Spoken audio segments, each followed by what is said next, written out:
Friends, മാർക്കറ്റിൻ്റെ ഗതി നിർണ്ണയിക്കുന്ന വലിയൊരു ഡേറ്റയാണ് ഇന്ന് കഴിഞ്ഞത് നമ്മുടെ ബഡ്ജറ്റ്. ഇപ്പോൾ ബഡ്ജറ്റ് എങ്ങനെ മാർക്കറ്റിനെ ഇമ്പാക്റ്റ് ചെയ്യുമെന്നുള്ള അനാലിസിസ് ഒക്കെ നടന്നുകൊണ്ടിരിക്കുകയാണ്. അതൊരു വഴിക്ക് നിൽക്കട്ടെ.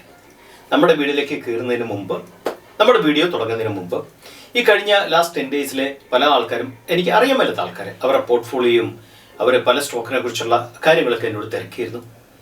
നിങ്ങൾ പ്രത്യേകം ശ്രദ്ധിക്കേണ്ട കാര്യം, എനിക്ക് യാതൊരു വിധത്തിലുള്ള റെക്കമെൻഡേഷൻ സർവീസും ഇല്ല എന്നുള്ള കാര്യം എടുത്തു പറയുന്നു. As a part of ഫിലോസഫിയാണ്.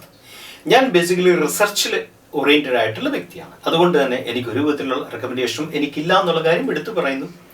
അതുകൊണ്ട് തന്നെ ഈ വന്ന മെസ്സേജുകൾക്കൊന്നും ഞാൻ മറുപടി കൊടുത്തിട്ടില്ല.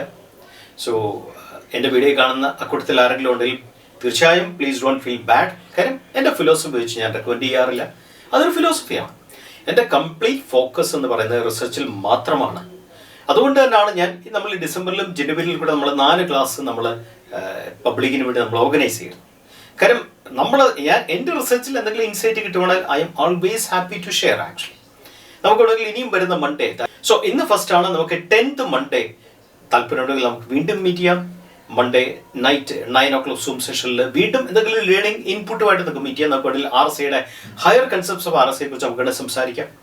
ഇതെല്ലാം ബാക്ക് ഡേറ്റയിലാണ് നമ്മൾ സംസാരിക്കുന്നത്. ഇതെല്ലാം within the frame work of learning എന്നുള്ള കൺസെപ്റ്റ് മാത്രമേ നമുക്കുള്ളൂ. ബിയോണ്ട് ദാറ്റ് യാതൊരു വിധത്തിലുള്ള കൺസെപ്റ്റ് നമുക്കില്ല എന്നുള്ള കാര്യം എടുത്തു.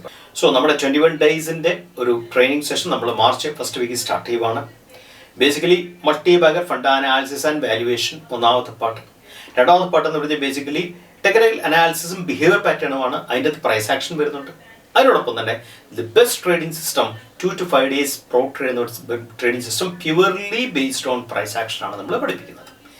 സോ താങ്കൾക്ക് അത് പഠിക്കാൻ താല്പര്യമുണ്ടെങ്കിൽ purely based on price action ആണ്. പഠിക്കാൻ താല്പര്യം വേണം, പഠിക്കാനുള്ള സമയം വേണം, എഫർട്ട് എടുക്കാനായിട്ടുള്ള മനസ്ഥിതി വേണം. താങ്കൾക്ക് ഇതൊക്കെ താങ്കളെ സംബന്ധിച്ച് അത് വർക്കബിൾ ആണെങ്കിൽ തീർച്ചയായും താങ്കൾക്ക് prosip23@gmail.com മെയിൽ ചെയ്താൽ ഞാൻ ഡീറ്റെയിൽ അയച്ചു തരുന്നതായിരിക്കും. ഇന്നത്തെ വീഡിയോ എന്ന് പറയുന്നത് rejection candle. One of the main concept ആണ് സ്റ്റോക്ക് ട്രേഡിംഗിൽ. പല കൺസെപ്റ്റിൽ one of the critical concept ആണ് റിജക്ഷൻ ക്യാൻഡിൽ.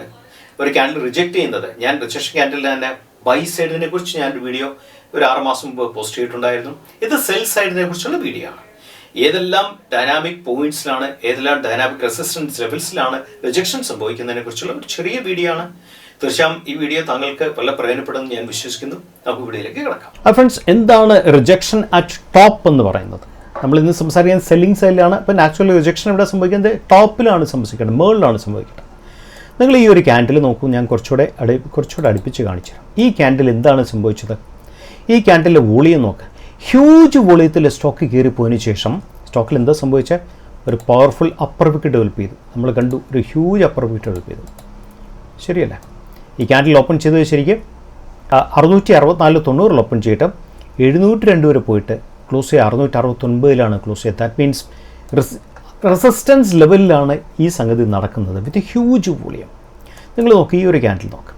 ഈ ക്യാൻഡിൽ കൊടുത്ത റിട്ടേൺ 4.53% ആണ് അപ്രീസിയേഷൻ, പ്രൈസ് അപ്രീസിയേഷൻ കൊടുത്തത്. ഇത്രയും അപ്രീസിയേഷൻ കൊടുക്കാനായിട്ട് ഇത്രയും വോളിയമേ വേണ്ടി വന്നുള്ളൂ. അതിനേക്കാളും അടുത്ത 30% വോളിയൻ്റെ അടുത്ത് കൂടുതൽ വന്നപ്പം ആ അപ്രീസിയേഷൻ്റെ പകുതി പോലും കൊടുക്കാൻ പറ്റില്ല എന്ന് വെച്ചാൽ അത് മനസ്സിലാക്കേണ്ട കാര്യം seller is dominating. Seller dominate ചെയ്യാനാണ് കാണിക്കുന്നത്. അപ്പോൾ എന്താ സംഭവിക്കുന്നത്? ആൾക്കാർ പ്രോഫിറ്റ് ബുക്ക് ചെയ്തിട്ട് ഇറങ്ങിപ്പോയി. സെല്ലർ ഡോമിനേറ്റുമ്പോൾ എന്ത് സംഭവിക്കണം? സ്റ്റോക്കിൻ്റെ താഴെ പോകണം. ഈ സ്റ്റോക്ക് ഈ ക്യാൻഡിൽ വന്ന ദിവസം പറയുന്നത് August 24 ആണ്. സംതിങ് അറൗണ്ട് 5 മാസം മുമ്പിലത്തെ കാര്യമാണ് നമ്മൾ സംസാരിക്കുന്നത്. എന്തുകൊണ്ട് ഇത് ഹിറ്റാകാൻ കാര്യം നമ്മൾ ശ്രദ്ധിച്ചാൽ 2-3 കാര്യങ്ങൾ മനസ്സിലാക്കാൻ പറ്റും. നമുക്ക് റെസിസ്റ്റൻസ് ഒന്ന് അവിടെ ഒരു ട്രെൻഡ് ലൈൻ റെസിസ്റ്റൻസ് ഹിറ്റായെന്ന് പറയാൻ പറ്റും. രണ്ടാമത്തെ കാര്യം അടുത്ത കാര്യം നമ്മൾ ശ്രദ്ധിക്കേണ്ടത്, നമ്മൾ നോക്കാൻ നേരത്ത് ഈ ഒരു സോണിൽ നോക്കുക. ഇവിടെ നിങ്ങൾ നോക്കിയാൽ എന്താ കാണാൻ പറ്റുന്നത്? അടുത്ത റെസിസ്റ്റൻസ്. ദാറ്റ് മീൻസ് 2 റെസിസ്റ്റൻസ് ഒരുമിച്ച് വന്നു. ഒന്ന് ട്രെൻഡ് ലൈൻ റെസിസ്റ്റൻസ് വന്നു, 2 ഡബിൾ ടോപ്പ് കൊണ്ടുള്ള റെസിസ്റ്റൻസ് വന്നപ്പം അതിൻ്റെ എഫക്റ്റ് ഭയങ്കര ഹ്യൂജായിട്ട് ഇമ്പാക്ട് ചെയ്ത് സ്റ്റോക്ക് താഴെ പോയി. ശരിക്കും ഇതിനെ പറയുന്ന പേരാണ് റിജക്ഷൻ അറ്റ് ടോപ്പ് എന്ന് പറയുന്നത്. നിങ്ങൾ എപ്പോഴും ശ്രദ്ധിക്കണം, റിജക്ഷൻ മനസ്സിലാക്കണമെങ്കിൽ ക്രിട്ടിക്കലായിട്ടുള്ള സപ്പോർട്ട് ആൻഡ് റെസിസ്റ്റൻസ് കാര്യങ്ങളെക്കുറിച്ച് ബേസിക്കലി നല്ല ഐഡിയ ഉണ്ടായിരിക്കണം. നമുക്ക് സപ്പോർട്ട് റെസിസ്റ്റൻസ് എന്ന് പറയുന്നത് പ്രൈസ് ആക്ഷൻ സപ്പോർട്ട് റെസിസ്റ്റൻസ് വരാം, ലോ പൊളാരിറ്റി സപ്പോർട്ട് റെസിസ്റ്റൻസ് വരാം, ട്രെൻഡ് ലൈൻ സപ്പോർട്ട് റെസിസ്റ്റൻസ് വരാം, ഫിബോണിച്ചി സപ്പോർട്ട് റെസിസ്റ്റൻസ് വരാം, and double top double bottom support resistance വരാം, റൗണ്ട് നമ്പർ സപ്പോർട്ട് റെസിസ്റ്റൻസ് വരാം. And moving average support resistance വരാം. പല പല സപ്പോർട്ട് റെസിസ്റ്റൻസ് ആണ് മാർക്കറ്റിലെ ഓരോരോ സാഹചര്യം അനുസരിച്ച് വർക്ക് ചെയ്യുന്നുള്ള കാര്യത്തെക്കുറിച്ച് നമ്മുടെ ഐഡിയ തറവാണെങ്കിൽ മാത്രമേ റിജക്ഷനെ കുറിച്ച് നമുക്ക് കൂടുതലായിട്ട് വർക്ക് ചെയ്യാൻ സാധിക്കത്തുള്ളൂ. നമുക്ക് വേറൊരു സ്റ്റോക്ക് എടുക്കാം. ഏറ്റവും കൂടുതൽ ഇൻവെസ്റ്റേഴ്സിനും ട്രേഡേഴ്സിനും കാശ് നഷ്ടം വന്നൊരു സ്റ്റോക്കാണ് ഫ്യൂഷൻ ഫിനാൻസ് എന്ന് പറയും. നമ്മൾ നോക്കി ഇവിടെ എന്താ സംഭവിച്ചത്? നമ്മളിവിടെ ഒരു സ്ട്രോങ് സെല്ലിംഗ് സോണാണ് നമ്മൾ കണ്ടത്, അല്ലെ വളരെ പവർഫുൾ സെല്ലിംഗ് സോണാണ് നമ്മൾ കണ്ടത്. ഈ പവർഫുൾ സെല്ലിംഗ് സോണിൽ നമ്മൾ കണ്ടത് എന്താ? നമ്മൾ കുറച്ചുകൂടെ അടുപ്പിച്ച് കാണിച്ചാൽ നമ്മൾ കണ്ടത് ഹ്യൂജ് റിജക്ഷൻ ഈ ക്യാൻഡിൽ വന്നു. ഈ ക്യാൻഡിൽ വീണ്ടും റിജക്ഷൻ വന്നു. ഈ ക്യാൻഡിൽ എന്ന് പറയുന്നത് തൊട്ട് മുമ്പിലത്തെ റെഡ് ക്യാൻഡിൽ വോളിയുള്ള ക്യാൻഡിലാണ്. അതിനുശേഷം വീണ്ടും റിജക്ഷൻ വന്നു. അതിനുശേഷം വീണ്ടും റിജക്ഷൻ ഇവിടെ വന്നു. ഈ ക്യാൻഡിൽ എന്ന് പറയുന്നത് തൊട്ട് മുമ്പിലത്തെ റെഡിനെക്കാട്ടിലും വോളിയുള്ള ക്യാൻഡിലാണ്. അതിനുശേഷം വീണ്ടും റിജക്ഷൻ വന്നു. ഈ ക്യാൻഡിൽ എന്ന് പറയുന്നത് തൊട്ട് മുമ്പിലത്തെ ക്യാൻഡിലേക്കാളും വോളിയം കൂടുതലുള്ള ക്യാൻഡിലാണ്. വീണ്ടും റിജക്ഷൻ വന്നു. ഈ ക്യാൻഡിൽ എന്ന് പറയുന്നത് തൊട്ട് മുമ്പിലത്തെ ക്യാൻഡിലേക്കാളും ഈ ക്യാൻഡിലേക്കാളും വോളിയം കൂടുതലുള്ള ക്യാൻഡിലാണ്. എന്നിട്ട് പോലും വോളിയം കൂടിയിട്ട് പോലും ഈ strong seller dominance on resistance സെല്ലറാണ് ഡോമിനേറ്റ് ചെയ്യുന്നത്. ആ ഡോമിനൻസിൽ നിൽക്കാൻ സാധിച്ചില്ല സ്റ്റോക്ക്. ഇത് ഹ്യൂജ്ലി കറക്റ്റഡാണ് സ്റ്റോക്കിൽ സംഭവിച്ചത്. ഇത് പഴയ ചാർട്ടാണ്, സംതിങ് അറൗണ്ട് January 24, 1 year ബാക്കിലെ ചാർട്ടാണ്. സോ ഇതിൻ്റെ അകത്ത് ഞാൻ നേരത്തെ പറഞ്ഞല്ലോ പല പല റെസിസ്റ്റൻസ് സോൺസ് ഉണ്ട്. ഈ സോൺസിനെ കുറിച്ച് നമ്മൾ മനസ്സിലാക്കി. ഇവിടെ നമുക്കൊരു റെസിസ്റ്റൻസ് വരയ്ക്കാൻ പറ്റും. നമ്മൾ ഒരു ട്രെൻഡ് ലൈൻ വരച്ചാൽ ട്രെൻഡ് ലൈൻ ഹിറ്റ് ചെയ്ത് താഴെ പോയി, വീണ്ടും ട്രെൻഡ് ലൈൻ ഹിറ്റ് താഴെ പോയി, വീണ്ടും ട്രെൻഡ് ലൈൻ ഹിറ്റ് താഴെ പോയി.